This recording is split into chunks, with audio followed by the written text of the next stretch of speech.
সময়ের মধ্যে যদি কিছু না হয়ে থাকে তাহলে যে কি অবস্থা হয় ব্রাইডদেরও তা দেখতেই পাচ্ছ এই ক্লিপে। হ্যালো এভরিওয়ান, সবাই কেমন আছো? আশা করি সবাই খুব খুব ভালো আছো। ডেটটা ছিল 7 ডিসেম্বর। ভোরবেলা থেকে শুরু করে রাত পর্যন্ত শুধু বৃষ্টি বৃষ্টি আর থামে না। হাসি দেখো শুধু।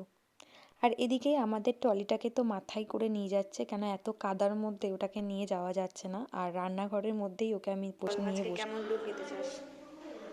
তোমার পছন্দ মতো সাজিয়ে দাও। ধরো 1 বছর ধরে আজকে আমি বুক করে আছি, তুমিও নিশ্চয়ই কিছু প্ল্যান করে রেখেছো কেমন সাজাবো। তোমার পছন্দ মতো মানে ন্যাচারাল লাগে, মানে চেনা যায় যেন যে এটাই আমাদের আই মেকআপ।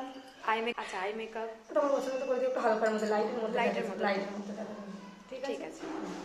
বৃষ্টির জন্য ওদের সব কিছুই লেট হয়ে গেছিলো, তাই সাজতে বসতে ওর একটু লেটই হয়ে গেছিলো।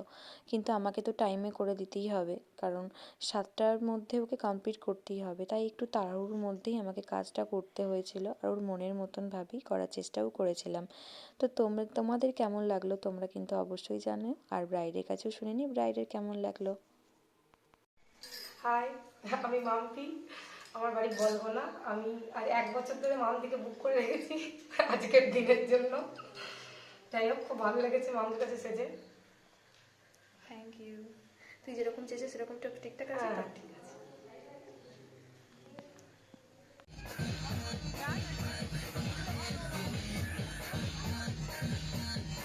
আজকের মতো তাহলে টাটা, আবার দেখা হবে অন্য এক ব্রাইডকে নিয়ে।